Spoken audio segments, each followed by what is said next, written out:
안녕하세요. 반갑습니다. 가정경영연구소 소장 강학중입니다. 제 이름이 강학중인데요. 제 이름 석자로 삼행시를 지어봤거든요. 혹시 여러분들 운을 좀 띄워봐 주시겠습니까?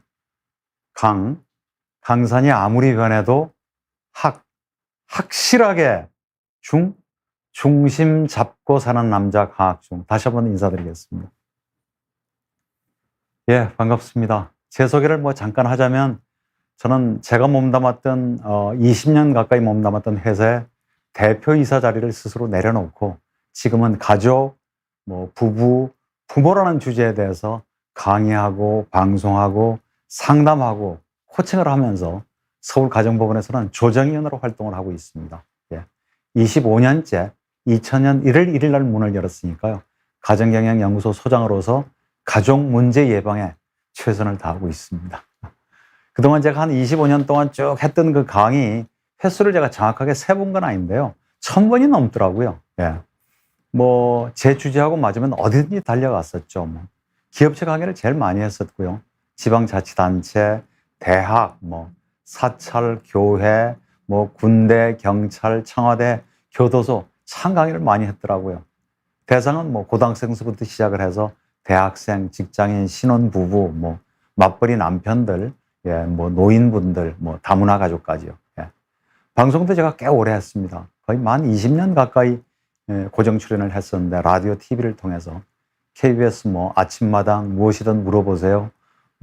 EBS에 또 파란만장, 동치미, 황금알, 이제는 다 프로그램 이름조차 다 생각이 잘 안 나는데요. 맨 처음 이제 방송하고 인연을 맺었던 게 MBC TV의 일요일 밤에 신동엽의 러브하우스라는 프로그램을 통해서 여러분들을 뵙게 됐죠. 개인적으로는 43년 전에 만났던 아내하고 아직까지는 큰 문제 없이 잘 살고 있습니다. 예. 딸 하나, 아들 하나 이제 결혼했고요. 예. 딸아이는 이미 외손녀가 초등학교 2학년이죠. 아들 녀석은 딸 하나, 아들 하나 낳아서 6살, 7살. 사이도 받고요. 며느리도 생겼고, 또 사돈댁도 한 2집 생겼습니다. 예. 그 정도면 혹시 오늘 나이 들수록 사이 좋은 부부가 되는 법, 이런 주제에 대해서 강의할 자격이 있는 거죠. 예. 그렇게 봐주시라고 믿습니다. 그런 어떤 경험들, 제가 배운 것들, 방송을 통해서 또 상담을 통해서 만났던 수없이 많은 부부와 가족들 얘기, 이런 걸 참고를 해서 제가 말씀을 드릴 텐데요. 딱 한 가지 당부 말씀을 드리겠습니다. 예. 꼭 이런 강의를 하다 보면 이런 분이 계세요. 자, 저런 얘기는 우리 남편이 들어야 되는데, 우리 남편 그것만 고치면 아무 문제가 없는데. 근데 제 강의는 그러시면 싸웁니다. 그러지 마시고 나부터 고쳐야 될 점이 뭘까? 내가 사이좋은 부부가 되기 위해서 할 수 있는 일이 뭘까? 해야 될 일이 뭘까? 그래서 나부터, 그것도 오늘 당장 제 강의가 끝난 직후부터 바로 실천하시는 여러분이 되셨으면 좋겠습니다. 자, 오늘 여러분들하고 나눌 주제, 제목이 나이 들수록 사이좋은 부부가 되는 부부입니다. 참 어떤 때 이렇게 보면 참 고와 보이는 나이 지긋한 부부를 여러분 보시지 않나요? 참 부럽죠. 나도 저렇게 늙을 수 있을까? 나도 저렇게 나이 들었으면 좋겠다. 아주 곱고 아름답게 품위 있게 향기 나는 부부, 참 쉽지 않죠. 정말 예전에는 한 60까지 살기도 힘들었는데요. 한 남자와 한 여자가 만나서 부부의 인연으로 만나서 40년, 50년, 60년을 산다는 건 예술 아닐까요? 예술. 예.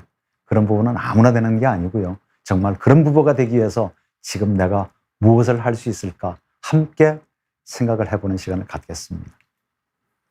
자, 5가지로 제가 나눠봤습니다. 부부란 도대체 뭘까? 예. 그리고 제가 가장 좋아하는 단어, 존중. 그것도 있는 그대로 존중해주는 거. 배우자를요. 그 다음에 배우자와 함께하는 시간을 즐길 수 있는 부분은 최고지 않을까요? 예. 그리고 4번째는 부부싸움 잘하자, 이렇게 제목을 붙여봤어요. 오해 안 하셨으면 좋겠습니다. 안 할 수 있는 부부싸움을 하시라고 제가 막 부추기는 거 아니거든요. 근데 부부싸움을 정말 잘하면 문제를 해결하는 데도 도움이 되고 상대방을 이해하는 데도 도움이 되는데, 부부싸움을 잘못하면 극도로 험악한 부부싸움을 하다 보면 끔찍한 사건, 사고가 생기죠. 그런 것들을 가끔 여러분들 방송, 언론을 통해서 보시죠. 부부싸움해서 막 화난다고, 그죠? 예. 막 18층에서 뛰어내리거나, 예. 막 가스 밸브 열어가지고 막 불질러버리고 막, 그죠?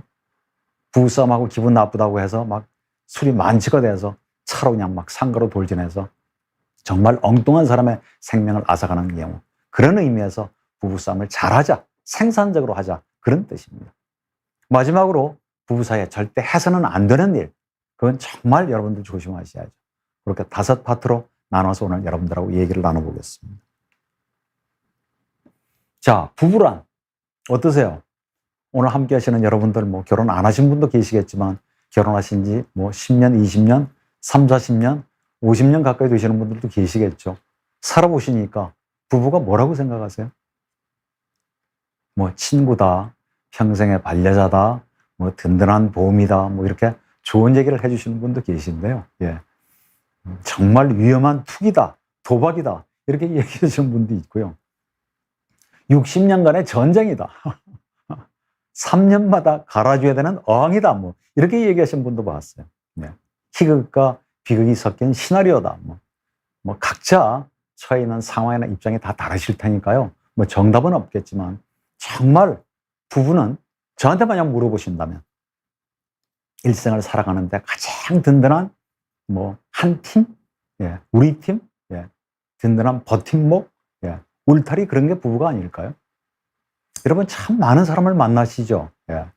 친구로 만나기도 하고, 예, 뭐 군대 동기로 만나기도 하고, 예, 동호회 회원 자격으로 만나기도 하고, 뭐 이웃 간에 만나기도 하고요, 그죠? 예. 뭐 시아버지와 시어머니, 뭐 그죠? 뭐 장인, 장모, 사야, 며느리, 동서지간으로 만나기도 하고, 정말 내가 즐겨 찾는 단골집의 주인, 사장님과 손님의 자격으로 만나기도 하고, 무수히 많은 사람을 우리가 만나는데 부부라는 인연만큼 그렇게 특별한 인연이 또 있을까요? 네. 사실 정말 눈에 넣어도 안 아플 것 같지만 자기 짝 찾아서 한 가정을 이루게 되면 이제는 좀 거리가 생기죠. 참 소중한 부모님이지만 부모님하고 함께한 세월보다 오히려 부부가 함께하는 세월이 더 길지 않을까요? 네. 그래서 정말 이렇게 중요하면서도 소중하면서도 부부관계가 그러면서도 힘든 이유, 그건 부부라는 특성 때문에 그래요. 정말 친한 친구였다고 하더라도 대판 싸우고 안 보고 싶으면 헤어지기도 해요. 잠시 소원해지기도 하고. 정말 이웃끼리 도저히 함께 더 못 살 것 같으면 이사를 갈 수도 있고요. 회사의 동료나 상사, 부하 직원하고 정말 안 맞으면 회사를 그만둘 수도 있겠죠.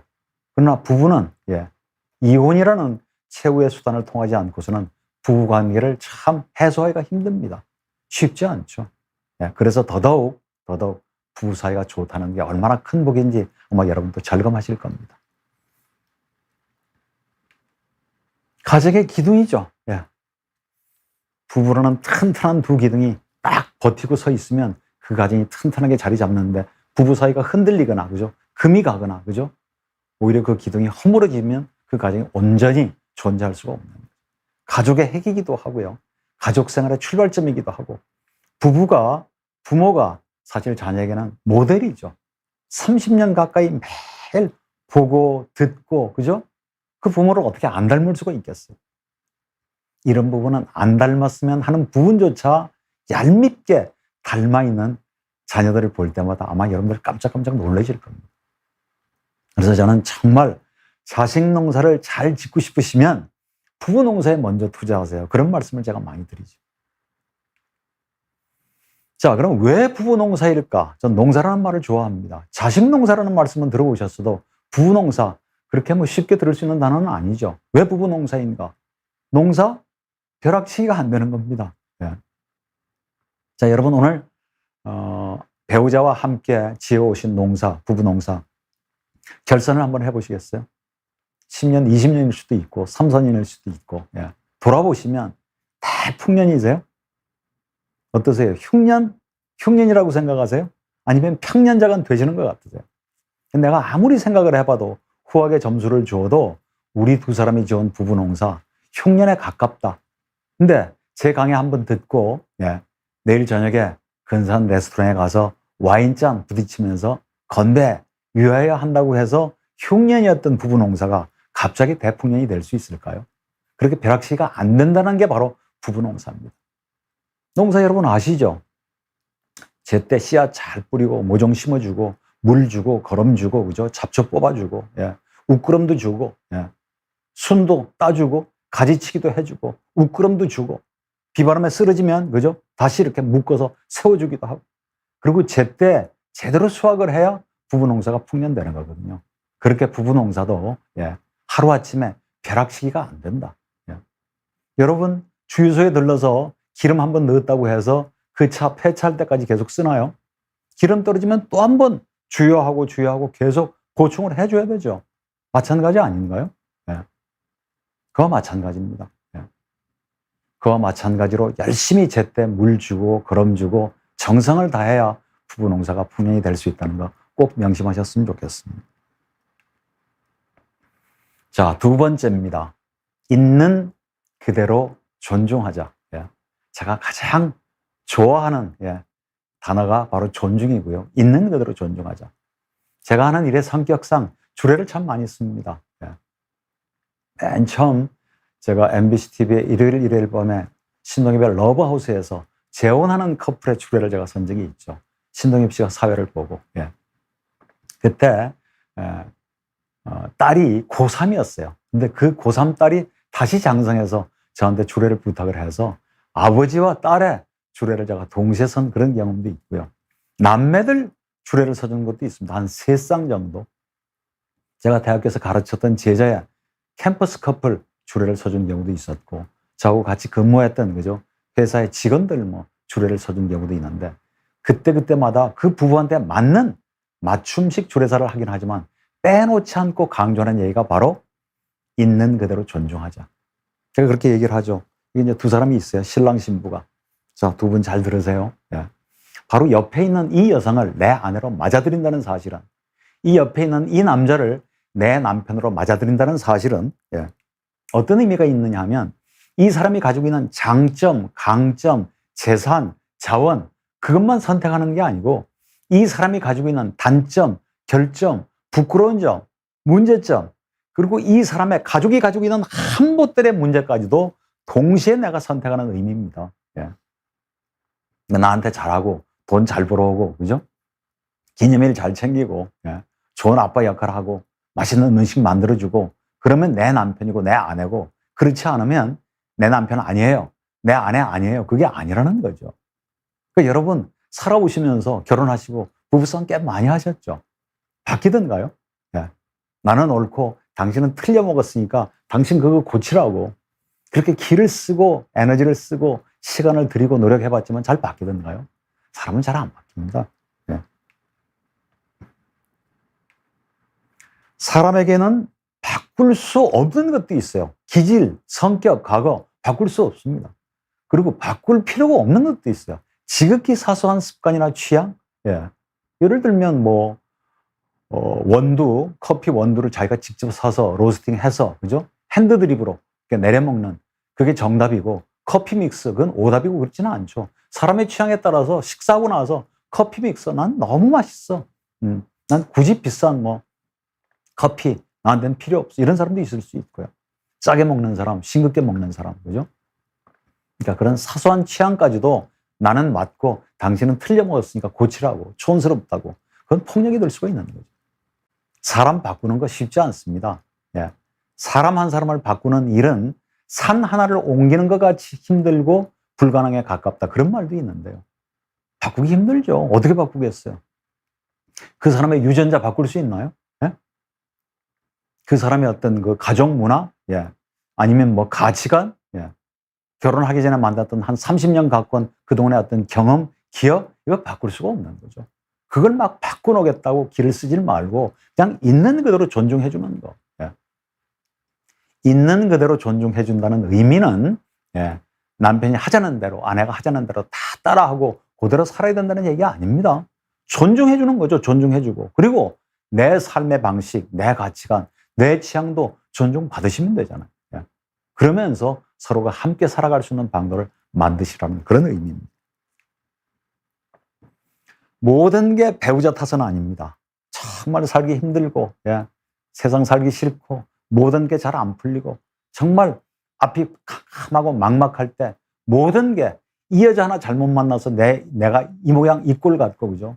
저 남자 하나 잘못 만나가지고 내가 요 모양 요 꼴로 사는 것처럼 보이지만 잘 뜯어보면 모든 게 배우자 탓만은 사실은 아니죠. 예.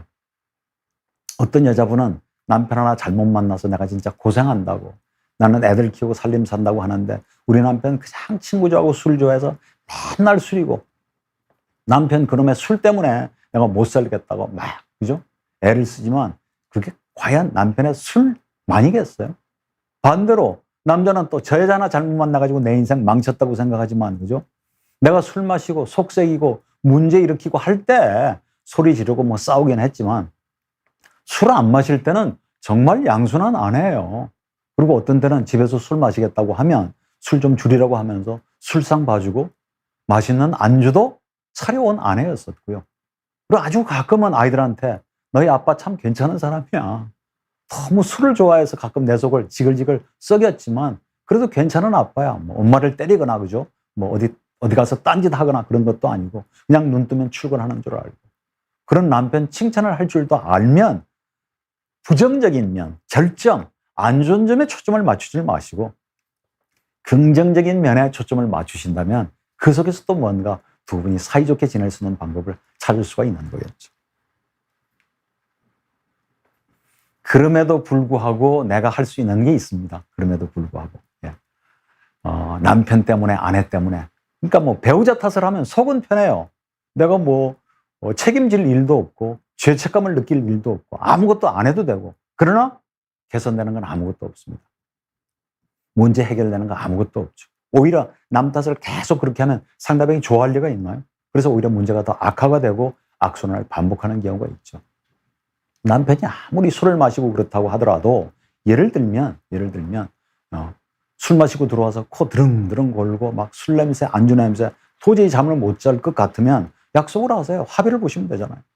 술 마시고 들어온 날에는 침대에서 잘 생각하지 말아라. 거실에서 혼자 자라. 내가 먼저 잔다고 하지만 늦게 들어와서 부시럭거리고 뭐 씻는다고 그러면 잠이 깨잖아요. 그러면 꼴딱 잠을 못 자고 밤을 새우시는 분이 계시다면 적어도 늦어도 12시까지는 들어오되 어떤 이유에서든지 밤 12시에 들어오면 벌금을 내는 걸로. 그래서 뭐 한 5만 원, 그죠? 늦을 때마다 한 10만 원 벌금을 내게 한다면 어떨까요? 그 돈 때문에 뭐 내가 좋다는 분은 별로 없으시겠지만 그래도 속상한데 벌금이 내 몫이라고 생각하면 좀 위안이 되지 않을까요? 그런 식으로 절대 음주운전 안 하기, 그죠? 정기적으로 건강검진해서 의사가 뭐라 그러면 반드시 의사 지시대로 음식 가리고 운동할 것, 이런 걸 합의할 수 있다면 그래도 조금 좀 불화가, 싸움이 좀 줄지 않을까요?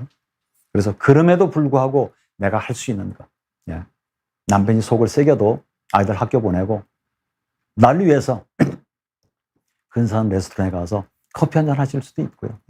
아내가 굳이 안 가겠다고 그러면 나 혼자 자전거 탈 수도 있고요. 친구들하고 만나서 당구 한 게임도 할 수 있고. 그럼에도 불구하고 내가 할 수 있는 것을 잘 좀 따져보셔서 행복 리스트를 늘려나가시길 바랍니다.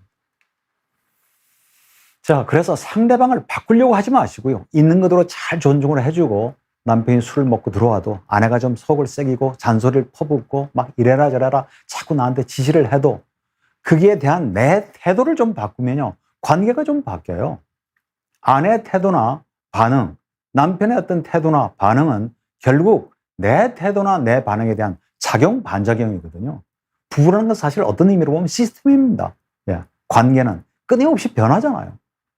신혼 초, 하루도 못 보면 죽을 것 같은 그런 좋은 시절이 있었지만 아이 하나 낳고 둘 낳고 막 서로 바쁘고 아이들 사춘기 때문에 막 말썽 부리고, 그죠?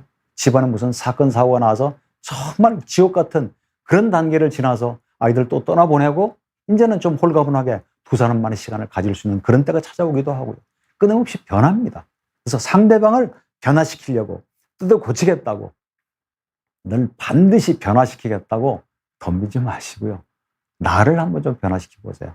그래서 나를 변하면 내 남편은, 내 아내는 조금 더 안 바뀌어도 관계가 조금 부드러워져요. 관계가. 그래서 이제 상대방이 조금씩 느끼는 겁니다. 우리 남편 요즘 좀 이상해졌는데? 예전하고 좀 달라. 나한테 조금 말도 좀 부드럽게 하고 어떤 건 사과도 할 줄 알고 날 칭찬도 할 줄 알고. 그러면 나도 진짜 잘하는 건 없는데 나도 이런 점은 고쳐야 되겠다. 그래서 스스로 바꾸겠다고, 변화해야 되겠다고 마음을 먹으면 서서히 바뀌어서 결국은 배우자까지 변화하는 놀라운 기적 같은 일들이 생기는 겁니다. 자, 세 번째입니다. 함께하는 시간을 즐기자. 부부가 함께하는 시간을 즐길 수 있다면 최고의 부부 아닐까요? 그게 운동이어도 좋고요, 취미여도 좋고. 각자가 즐기는 운동, 취미 즐기시되 부부니까 부부가 함께할 수 있는 취미나 운동 한 가지 정도 있으면 좋지 않을까요? 그러니까 각자 즐기시라는 거죠. 내 취미나 운동을 막 강요하실 필요도 없고. 그리고 데이트 좋잖아요. 데이트라는 게 무슨 젊은 사람의 전유물 아니죠. 그리고 데이트라는 게 반드시 뭐 비싼 돈 들여서, 그죠? 멋진 음식점에 가서 비싼 음식 먹고, 그죠? 어디 여행 가서 뭐 쇼핑하고, 그것만 데이트 아니거든요. 요즘 날씨가 조금 선선해졌죠. 아침, 저녁으로. 집 근처 공원이나 뭐 한강, 그죠? 간단히 뭐 산책하면서 차 한잔 하실 수도 있고, 또 뭐 두 분이 맥주 한잔 좋아하신다면 저녁에 간단히 아주 치맥 두 부부가 함께 나눌 수도 있고요. 얼마든지 데이트 즐기실 수가 있습니다. 점점 나이가 들어서 노년기를 맞을수록 뭐 부부가 함께 공부를 함께 하는 것도 좋겠죠. 신앙. 정말 우리 아내는 남편하고 함께 가는 게, 교회 가는 게 소망 중에 소망이라면 설사 주일날 가서 목사님 설교 안 듣고 좋으신다고 하더라도 함께 가주는 거. 그리고 부부가 누군가를 위해서 함께 봉사까지 하실 수 있다면 뭐 정말 금상첨화죠. 함께하는 시간 중에 뭐 굳이 조금 어려운 말이긴 하지만 공유 활동, 병행 활동, 개별 활동 뭐 이렇게 나눌 수가 있습니다. 오늘 뭐 다른 사례 얘기를 하나 하죠. 저한테 상담을 하겠다고 찾아온 부부가 있었어요. 그 아내 말을 빌리자면 우리 남편은 마라톤에 미쳤어요. 그러니까 뭐 매주 한 번씩 모이는 정기적인 모임, 정모는 말할 것도 없고 무슨 대회 나가겠다고 얘기하면 그 대회를 위해서 따로 별도로 준비를 하고, 서브3 그래서 마라톤 완주 풀 코스를 완주를 3시간대 하는 게 도전을 하고, 미국 보스턴 마라톤에 가겠다고 막 비행기표 들어서 나가고, 뭐 그러니까요. 뭐 신발만 해도 10켤레가 넘고, 뭐 각종 영양제, 뭐 건강식품, 그리고 뭐 또 병원에 한번 마라톤 완주 한번 하고 나면 여기가 아프네, 저희가 쑤시네, 뭐 어디가 좀 이상하다, 온통 병원비에다가 그러다 또 총무까지를 맡고 있어가지고 온통 회원들의 경조사를 빠지지 않고 챙기려고 하니까 도저히 난 이 남편하고 못 살겠다. 근데 한번 상담을 한번 받아보자고 이제 오시는 거예요. 그래서 제가 물어봤습니다, 남편분한테. 혹시 남편분 마라톤 선수가 되는 게 목표인가요? 아니래요. 그건 아니에요. 자기 건강을 위해서 하는 거예요. 아내분한테 제가 여쭤봤습니다. 혹시 아내분, 남편이 그렇게 좋아하는 마라톤 그만두게 하는 게 정말로 원하시는 건가요? 절대 아니래요. 그 좋아하는 걸 제가 왜 말려요? 적당히만 하면 좋은데 너무 지나치다는 거죠. 그래서 제가 두 분한테, 그렇다면 남편이 좋아하는 마라톤도 하면서, 그죠? 아내가 불만스러운 일을 좀 더 줄일 수 있는, 두 분 다 윈윈할 수 있는 그런 방법이 있다면 서로 한번 노력해 보시겠습니까? 그래서 두 분이 어렵게 가까스로 이제 합의점을 찾았죠. 남편, 일단 정기적인 정모에만 참석하는 걸로. 막 해외로, 막 지방으로, 막 대회 가고, 막 풀코스 막 완주하고. 풀코스 쉽지 않습니다. 부상당하시는 분도 있고. 그래서 그게 조금 어려우면 이제 하프 코스, 뭐 정몸이 안 좋을 때는 10km도. 그리고 마라톤을 위해서 지출하는 돈의 어떤 상한선을 정해놓고 자기 수입 범위 내에서 그 이상 더 이상 지출 안 하기. 그리고 총무 그만두기. 그래서 2번 했어요. 2년씩 4년 했으니까 올 연말까지 총무 자리 이제 내려놓고 진짜 회원 중에 한 사람으로 건강을 위한 마라톤만 하기. 아내가 너무 좋아하는 거죠, 사실. 그러니까 오히려 아내가 남편이 마라톤 대회 나간다고 하면 아이들 손잡고 가서 사진 찍어주고 막 응원하고, 몸에 좋다는 건강식품도 챙겨주고. 물론 뭐 그 일로 전혀 싸우는 일이 씻은 듯이 뭐 다 좋아졌다 그런 건 아니었지만 대폭 싸우고, 그죠? 다투는 그런 일들은 많이 줄었습니다. 그런 사례도 있어요. 그래서 지나치게 자기가 좋아하는 취미고 운동이긴 하지만 배우자 제쳐놓고 개별 활동에 너무 많은 시간과 에너지를 쓰게 되면 부부 사이에 금이 갈 수밖에 없는 거죠. 병행 활동도 좋죠. 함께 뭐 TV를 본다든지, 그죠? 함께 음악 감상을 하는 거. 근데 공유 활동은 부부지간의 상호작용이 좀 더 적극적으로 배드민턴을 함께 치거나 뭐 탁구를 치거나 아니면 서로 안마를 해주거나 서로 요가를 함께 하거나, 그죠? 그래서 서로 부부 간의 상호작용을 좀 더 적극적으로, 긍정적으로 할 수 있는 그런 공유 활동이 많아진다면 더더욱 좋을 겁니다. 자, 감정 통장에 꾸준히 저축하자. 예.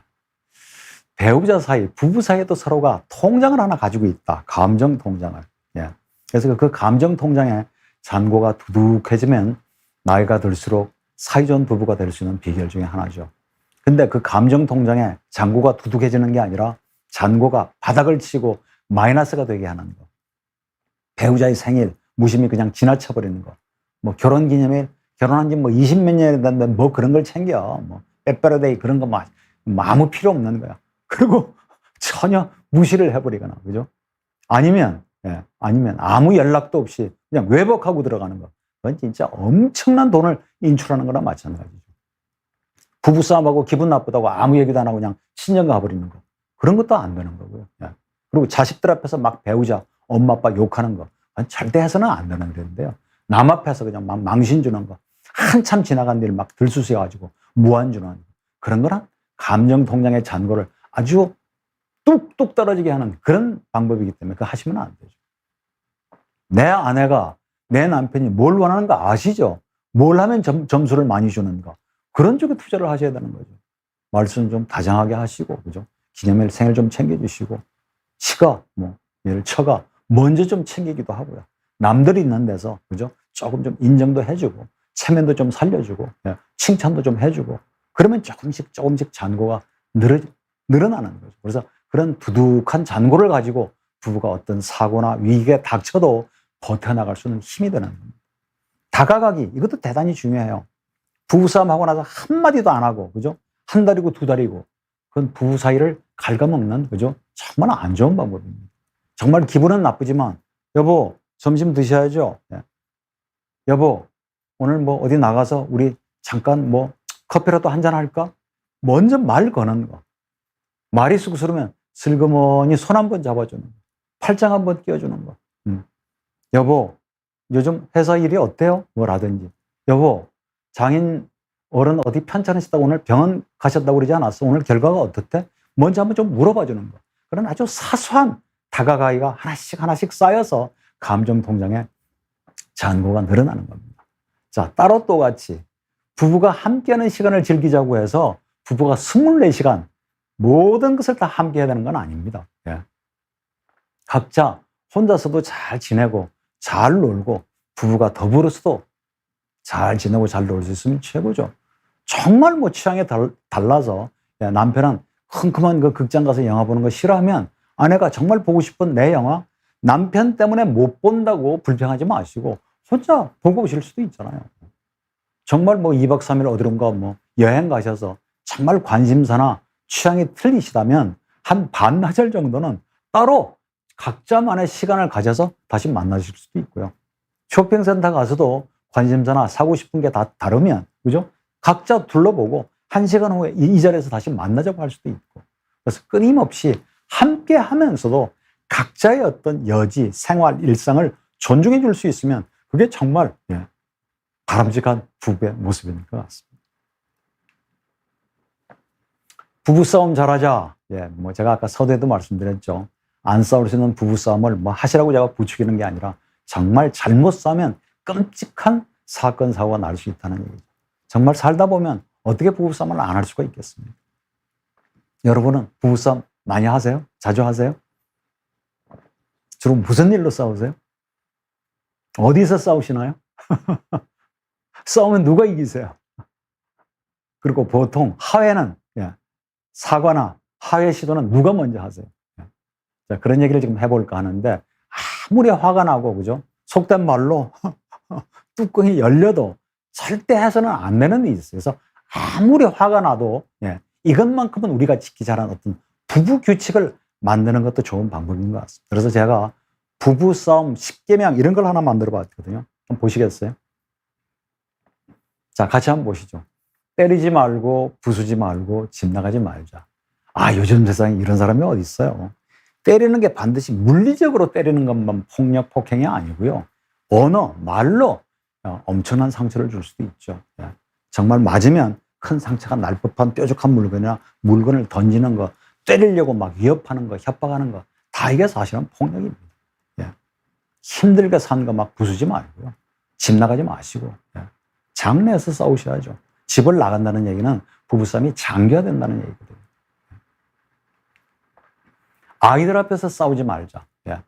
정말 아이들한테는 큰 상처입니다. 그게 공포이기도 하고요. 나 때문에 엄마 아빠가 저렇게 싸우는 건 아닐까. 저러다가 어떤 한 사람이 집을 나가버리는 건 아닐까. 그죠? 예. 그런 공포, 그게 아이들한테 남는 거죠. 그런 것들을 보고 자라는 아이들은 성장해서 그 자녀들이 싸울 가능성, 폭력을 행사할 가능성이 높아지는 겁니다. 그래서 세대 간 전이라고 하는데요. 가능하면 부부, 아무리 싸우실 일이 있더라도 아이들 앞에서 싸우시는 장면은 좀 피하시길 바랍니다. 문제가 된 것만 얘기하자. 양말 가지고 싸웠으면, 치약 가지고 싸웠으면 그것만 가지고 싸우세요. 지나간 가가 다 출소환해가지고, 그죠? 뭐, 술이 취해가지고, 뭐, 인사불성이 돼서, 냉장고 문 열고 소변 본 얘기, 첫애 나갈 때 병원에 찾아오지도 않고 밤새 술퍼 마신 얘기, 그런 얘기 하시지 말고, 문제가 된 것만 얘기하자. 이것만 지켜도. 브레이크를 준비하자. 정말 부부가 싸우다 보면 도저히 이 감정이 통제가 안 될 때가 있어요. 또 그런 감정 조절에 좀 능하지 않은 사람이 있죠. 우리 남편 성격 알잖아요. 저러다가 막 언성 올라가고 막 이러다가 어떤 일이 벌어질지를 모르면 잠시 그 자리를 피하시는 것도 방법이죠. 내 성질을 내가 못 이겨서 무슨 큰 일을 낼 것 같으면 잠시 여보, 나 잠깐 나가서 담배 한 대 피우고, 잠시 나 바람 좀, 베란다에 가서 바람을 좀 쐬는 것도 방법이고. 근데 정말 부부 사이가 험악하게 부부 사이만 악화될 때는 이 브레이크가 작동이 안 돼요, 작동. 그래서 우리 두 사람 사이에 작동이 잘 되는 브레이크가 뭔지. 그게 뭐 싸우다 말고 뭐 아양을 타는 것일 수도 있고요. 간지럼을 태우는 것일 수도 있고요. 두 분이 잘 아시겠죠. 그런 브레이크를 꼭 하나씩 장만하시길 바랍니다. 인격적인 모독을 하지 말자. 이건 안 됩니다. 뭐 가볍게 화를 내거나 뭐 불평불만하거나 이런 건 있을 수도 있지만 정말 그 사람한테 아주 치명적인 어떤 상처를 줄 수 있는 어떤 그런 인격적인 모독 이런 건 하시면 그게 뭐 학력일 수도 있고요. 신체적인 약점일 수도 있고 양쪽 집안의 부모님일 수도 있고 근데 살다 보면 그걸 더 알잖아요. 그러니까 더 악랄하게 그런 부분을 골라서 공격하고 싶은 욕구가 올라오더라도 그건 절제하셔야 됩니다. 복수하지 말자.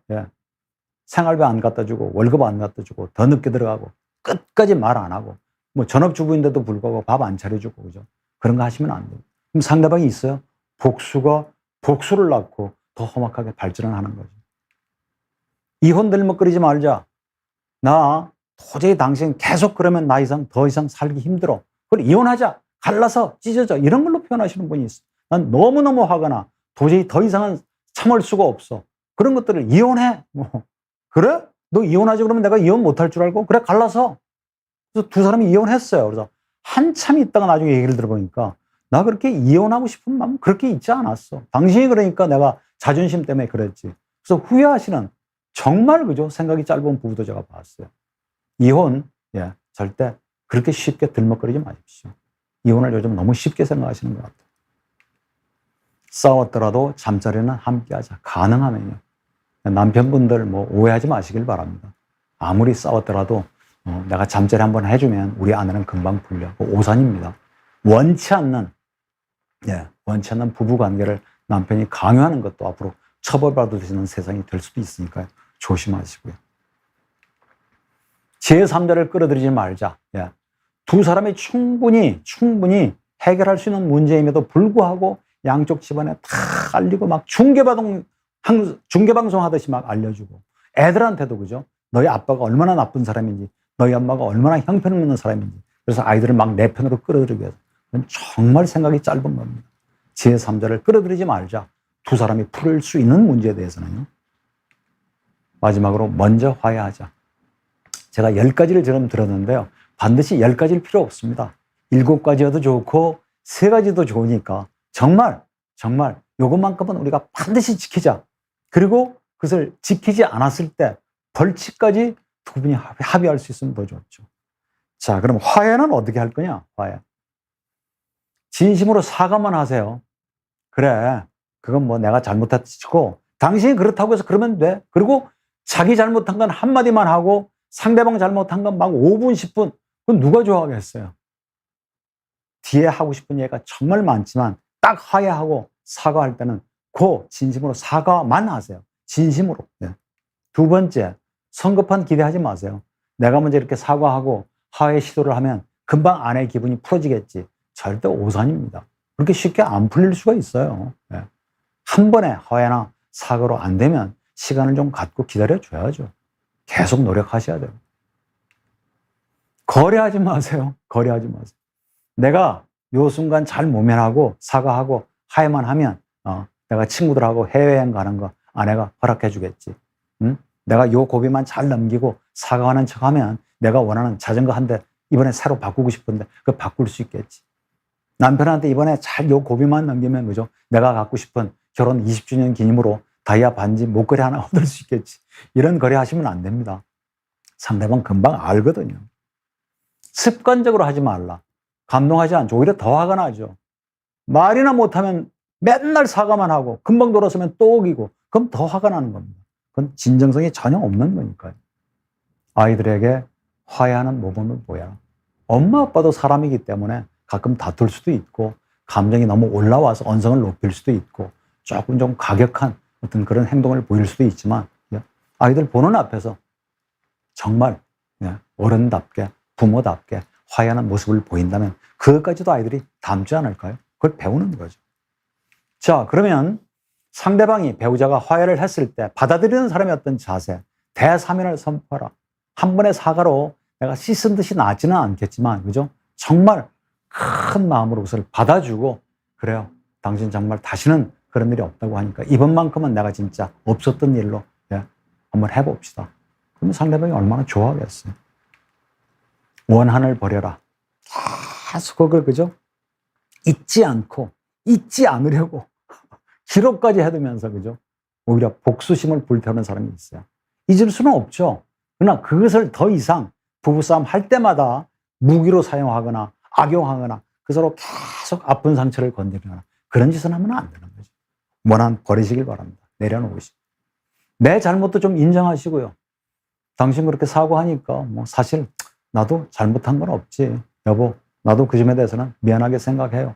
그래서 내 잘못까지를 인정할 수 있으면 얼마나 훨씬 더 쉽게 풀리는 거죠. 관계를 유지하기 위해 노력해라. 그래, 당신 잘못했다고 얘기했죠. 내가 두고 볼 거예요. 그리고 계속 지켜보는 거예요. 언제 또다시 실수하나 잘못을 하나. 그럼 상대방이 계속 그렇게 잘할 수 있나요? 상대방도 같이 노력을 해야죠. 부부가 어느 한쪽이 100% 잘못한 경우는 거의 없습니다. 사실 상대적이죠. 굳이 뭐 8대2, 7대3 비율로 따질 수는 없다고 하더라도, 그죠? 서로가 노력해야 부부 농사는 잘 되는 거니까요. 억지로 봉합하지 말라. 내가 성이 안 풀렸어요. 마음에 받아들일 준비가 안 됐어요. 근데 억지로 그냥 막 대충 덮어버리고 봉합하면 그냥 쉽게 다시 폭발하거든요. 여보, 당신이 사과했지만 나 그렇게 쉽게 안 풀려. 조금 더 시간을 갖고 냉각기를 좀 가집시다. 그런 시간도 사실 필요한 때가 있고요. 그래서 정말 부부싸움 잘하는 것도 중요하지만 화해 잘하셔야 돼요. 화해 시도를 잘못했다가 진짜 이혼으로 그리고 파국으로 돌아서는 부부를 제가 참 많이 봅니다. 부부싸움 할 때 유의할 사항도 있습니다. 결정 쉽게 하지 마십시오. 확 집 팔아버려. 이사가 나 회사 때려치울 거야. 뭐, 그죠? 같이 장사하다가 확 가게 문 닫아버리고 이혼해버리고, 그죠? 그렇게 하시면 안 돼요. 그때는 평정심을 찾지 않은 상태이기 때문에 홧김에 했는데 돌아서서 다시 주워 담을 수는 없고 두고두고 후회하는 그런 경우를 많이 봤습니다. 그리고 일상생활은 유지를 하세요.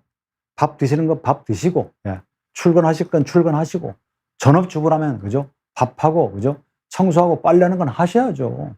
화가 난다고 해서, 그죠? 그냥 막 친정 가버리고 밥도 안 하고 빨래도 안 하고, 그죠? 생활비 안 갖다 주고, 나가서 그냥 막 외박해버리고. 그건 정말 안 되는 겁니다.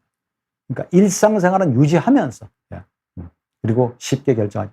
그리고 또 하나는 정말 아까도 얘기했지만 뭐 정말 지극히 당연한 얘기죠. 폭력, 그죠? 언어 폭력 같은 거. 그런 거 하시면 안 됩니다. 절대 해서는 안 되는 일, 부부가. 그게 뭐 한두 가지겠습니까? 폭력, 학대, 외도 뭐 이런 건 절대 하면 안 되죠.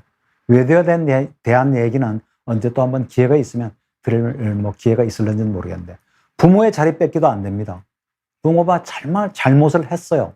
했다 손 치더라도 굳이 자녀들한테 얘기할 필요조차 없는 시시콜콜한 세부적인 내용까지를 내가 화난다고 애한테 막 시시콜콜이 다 얘기를 해서 아이들이 아빠 보기를 아니면 아이들이 엄마 보기를 그죠?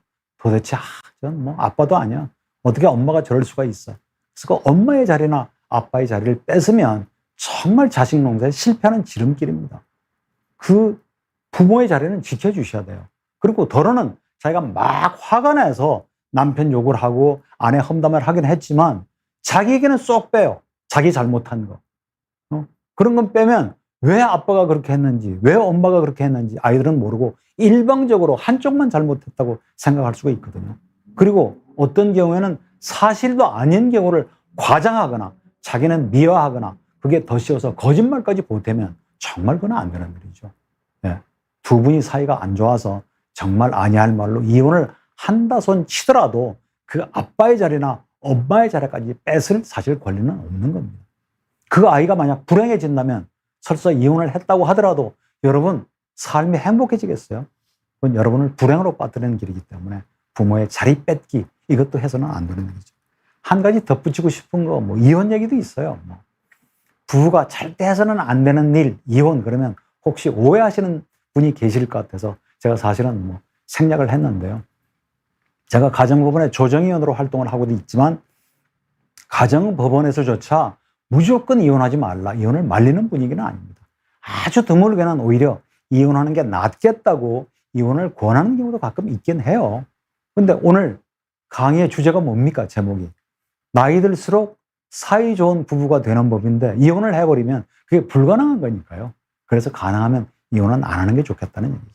이혼해 갈라서 찢어져 화가 난다고 해서 그렇게 표현을 하시지 말고 그러면 이혼 안 하고 그냥 잘 사는 부부는 정말 깨가 쏟아져서 화목해서 반드시 그런 것도 아니에요. 돈 때문에 자식 때문에 다른 사람 이목 때문에 외로움 때문에 나 혼자 살 자신이 없어서 뭐 그죠? 뭐 여러 가지 등등 부모의 반대, 가족의 반대 때문에 그 결혼 생활을 유지하고 지켜내야 될 충분한 가치 또한 있는 거거든요. 나한테는 정말 아니한 말로 못된 아내였었고 형편없는 남편이었지만 아이들한테는 둘도 없는 아빠였고 엄마였다면 그 사실 하나만으로도 그 결혼 생활을 지켜나갈 가치가 전 있다고 보는 거죠. 그래서 절대 해서는 안 되는 일, 이건 하시면 안 됩니다. 자, 마지막으로 제가 부부 10계명 이런 것을 한번 만들어 봤어요. 제가 만들어 본 겁니다. 나이 들수록 사이 좋은 부부가 되기 위해서는 이런 것 하나쯤은 여러분이 한번 좀 만들어 보셔도 돼요. 이것도 반드시 10가지일 필요가 없어요. 7가지 해도 좋고 3가지 해도 좋으니까 늘상 자신한테 우리 부부가 스스로에게 다짐하는 어떤 그런 내용을 한번 좀 만들어 배우자를 있는 그대로 존중하자. 아까 제가 말씀드렸죠. 사랑과 감사를 자주 표현하자. 말로만 하지 말고요. 행동으로. 그래서 정말 내 아내가 우리 남편 정말 나를 사랑하는구나. 아니면 반대로 우리 남편이 우리 아내가 정말 나를 끔찍이 위하는구나. 그래서 느낄 수 있도록 자주 표현하시는 거. 돈 안 들잖아요. 그죠? 배우자와 함께하는 시간을 즐기자. 제가 아까 말씀드렸죠. 집안 문제는 배우자와 상의해서 결정하자. 자기가 다 결정해놓고 통보하지 마시고요.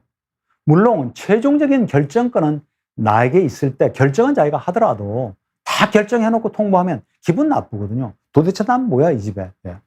설사 이혼하는 것은 그 부부가 결정한다고 하더라도 이혼 다 해놓고 모든 일 다 끝난 다음에 부모님한테 말씀드리면 좀 서운해하지 않겠어요? 그래서 상의해서 결정하시길 바랍니다. 배우자의 얘기를 경청하고 공감하자. 이건 3번째 또 대화 때 얘기를 다시 한번 드리겠습니다. 가사는 분담하자. 자녀 양육의 한 팀이 되자. 뭐 가족을 부양하는 일도 있냐는 남녀가 함께 그죠? 맞벌이로 푸는 세상이 됐기 때문에 처가와 시집 식구를 내가 먼저 챙기자. 배우자의 욕구를 읽고 배려하자. 배우자가 정말 뭘 원하는지 그죠? 배우자의 성적인 욕구도 배려해 주셔야 돼요. 신체적인 매력도 가꾸셔야 됩니다. 신체적인 매력을 가꾸는 건 비단 아내한테만 해당되는 얘기예요. 남편들도요. 막 아무거나 막 다 먹고 그냥 배가 막 있는 대로 다 나와서 막 뒤룩뒤룩 살이 찌면 건강도 염려가 되지만 그런 남편한테 매력을 느낄 수 있겠습니까? 그래서 신체적인 매력을 느끼는 것도 정말 부부의 의무 중에 하나죠. 부부 공동의 꿈을 가지자. 내 꿈도 좋지만 부부가 함께 일구 나가는 그런 꿈이 있었으면 좋을 것 같습니다. 자, 여기에 뭐 많은 분들이 질문을 해오셨어요. 질문을 한번 좀 볼까요? 갱년기를 잘 넘겨야 할 것 같습니다. YUNYI 분이 보내주셨네요. 갱년기를 잘 넘겨야 할 것 같습니다. 장점이 단점으로 보이네요. 갱년기는 어떻게 보내야 할까요? 뭐 갱년기 한 번씩 그죠? 겪는 아마 보내신 분이 여성분이신 것 같은데 저 역시도 그랬지만 남자들은 여성의 갱년기에 대해서 잘 모릅니다.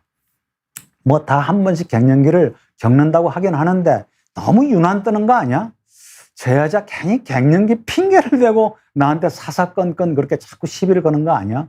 그래서 갱년기에 대해서 남편이 좀 잘 이해할 수 있는 어떤 그런 방법을 좀 한번 좀 찾아보시길 바랍니다. 예. 그리고 뭐 남편의 장점이 단점으로 보이면 그러면 남편 입장에서는 아내의 그런 면이 다 곱게 보일까요? 갱년기라고 해서 막 계속 덥다고 그러고 그죠? 막 신경질 부리고 막 이랬다 저랬다 막 하면 애들도 혼란스러울걸요. 그래서 갱년기는 한 번씩 겪는 고비이기도 하고 물론 경우에 따라서는 여성들이 상당히 오래 가기도 하죠. 그래서 가장 전 첫 번째로 권하고 싶은 게 남편이 아이들이 엄마의 갱년기, 아내의 갱년기가 어떤 건지 그중에서도 우리 아내가 우리 엄마가 어떤 점 때문에 힘들어하는 건지를 잘 좀 이해시킬 수 있는 방법을 찾아보셨으면 좋겠습니다. 자, 다음 질문 한번 볼까요? 문제점에 대해 남편과 합의할 때 들어주지 않을 때는 어떻게 하나요? 참 방법이 없죠. 예. 합의할 때 뭐 내가 다 들어주면 얼마나 좋겠어요. 그래서 부부지간에도 협상의 어떤 지혜가 필요할 것 같아요. 남편이 그 합의를 들어주지 않은 이유가 분명히 있을 겁니다. 이유가. 근데 남편이 그 합의를 들어주면서 본인이 지불해야 될 대가보다 훨씬 큰 걸 만약 내가 준다고 생각을 해보십시오. 남편이 양보하지 않을까요? 그러니까 왜 남편이 내가 요구하는 것을 들어주지 않는가? 그럼 거꾸로 내가 남편이 뭔가를 하고 싶어 할 때, 나한테 뭔가 요구할 때 나는 항상 들어주었던가? 그렇게 생각을 해보시면 조금 실마리가 풀리지를 않을까요? 상대적이니까요. 자, 다음 또 한번 보죠. 예, 많은 분들이 뭐 질문을 올려주셨는데 오늘 제한된 시간 내 모든 질문에 대해서 제가 답변을 다 드리기는 좀 어려울 것 같습니다. 다음에 한 번 더 기회를 갖기로 하고요. 오늘 못 다 드린 말씀은 저희 가정경영연구소 홈페이지 들어오시면 꽤 많은 정보를 얻으실 수가 있을 겁니다. 한번 좀 들어와 보시고요. 예. 그리고 다음 주 금요일 13일 날 9시에는 자식농사 성공 비결에 대해서 다시 한번 여러분들과 얘기할 수 있는 기회가 있으니까요. 그 시간을 통해서 다시 여러분과 한번 뵙겠습니다. 오늘 제 말씀을 통해서 나이가 들수록 사이가 좋아지는 나만의 어떤 방법을 발견하시고 나부터 오늘 당장 실천하실 수 있는 여러분이 되실 것을 믿습니다. 고맙습니다.